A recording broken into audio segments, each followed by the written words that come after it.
சுவாமி நான் வந்து ஒரு அதிசயத்த வந்து நான் இத சொல்றதா, அத சொல்றதுன்னு குழம்பி போயிருக்கேன். முதல்ல இங்க வந்த உடனே முக்கணிகள் ஒரே இடத்துல இருக்கிற ஒரு அந்த இடத்த பார்த்த உடனே, என்னது இது?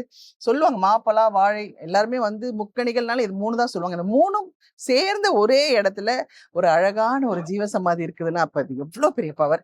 இது எப்படி இந்த இடத்த இங்க தேடி கண்டுபிடிச்சு, இ இப்படி இங்க வந்து உட்கார்ந்துருக்காரு அவரு. அன்பே மகாஷ். இதுக்கு காரணம் முழுக்க முழுக்க 15 வயசுல சிவவாக்கியரோட ஜீவசமாதி இருக்குன்றது எனக்கு சொன்னது என்னோட குருநாதர் தான். அங்க சிவவாக்கியர் என்ற வார்த்தை கூட சொல்லல. அங்க இடத்துல முக்கணிகள் சேரும் இடத்தில் நான் இருப்பேன். அந்த இடத்துல இருந்து இந்த சம்பாலா எந்திரத்தை நீ வச்சிடு. இது உன்னோட கடமை. அங்க இறைவன் இருப்பார் அப்படின்ட்டு. அப்புறம் தான் நாங்க இங்க வந்து எடுக்க போது தான் தெரிஞ்சது அது உள்ள இருக்க சித்தர். அப்போ முதல்ல சித்தர் ஜீவசமாதி தான் வச்சிருந்தோம். சிவவாக்கியர் இப்போ கன்ஃபார்ம் பண்ணல.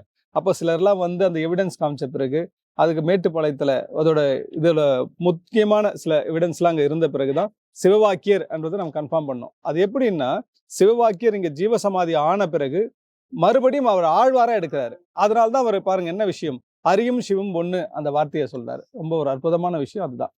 நீங்க என்ன விஷயம்னா எங்கேயுமே நீங்க தேட தேவையில்லை, ஒரே இடத்துல உட்காருங்க. அந்த சிவவாக்கியரோட ஜீவசமாதியில எல்லாமே உங்களுக்கு கிடைக்கும். ஜீவசமாதி ஒண்ணு இருக்குன்னா அந்த இடத்துல கண்டிப்பா ஆறு கண்டிப்பா இருக்கும். நீரோடை நீரோடை கண்டிப்பா இருக்கும். பற்றாத நீரோடை இருக்கும் கண்டிப்பா. பெரிய கேணி இருக்கும். பின்னாடியே கொசஸ்தலை ஆறு ஓடுது. பார்க்கவே வந்து ஒரு பிரம்மாண்டமா இருக்குது. சந்தோஷமா இருக்குது.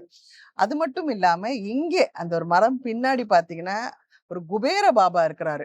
பாபா வந்து அப்படியே சந்தோஷத்துல தெளிச்சு உட்கார்ந்துகிட்டு இருக்காரு. அவருக்கு பக்கத்துலயே அதை விட பெரிய சித்த மகான் உட்கார்ந்துருக்கிறாரு. அவங்க 2 பேர் பத்தியும் சொல்லுங்க.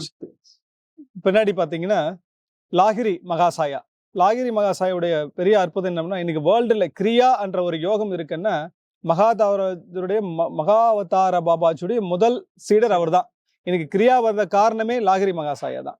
அவருடைய சீடர் தான் நம்ம புட்டபத்ரி ஸ்ரீடி சாய்ராம் அவருடைய சீடர் என்றது இப்பதான் எனக்கு குறிப்பிட்ட காலத்துல தான் தெரிஞ்சது. முன்னாடி எனக்கு தெரியாது. ஸோ என்ன பார்த்தீங்கன்னா இந்த பாபா பார்த்தீங்கன்னா முழுக்க குபேரனா செஞ்சிருக்காங்க. ஆனா செஞ்சு 7 வருஷம் அது செஞ்சவங்க வாங்கல. இப்போ நம்ம தான் அதை வாங்கியிருக்கோம். முதல்ல அவருக்கு பார்த்தீங்கன்னா அவர் கையில ஒரு பணம் எடுத்து கொடுக்குற மாதிரி இருக்கும். மிச்சம் 6 பானை கீழே இருக்கு. நான் வந்து பாபா கோயில் கட்டுறதா இல்லை, நான் பண்றது இறைவனுடைய ஆலயம், அந்த மகாசக்தியுடைய ஆலயம். உனக்குள்ள இருக்க சக்தி உணரக்கூடிய அந்த சம்பால எந்திரம் வைக்கிறதுக்கு தான் வந்தோம்.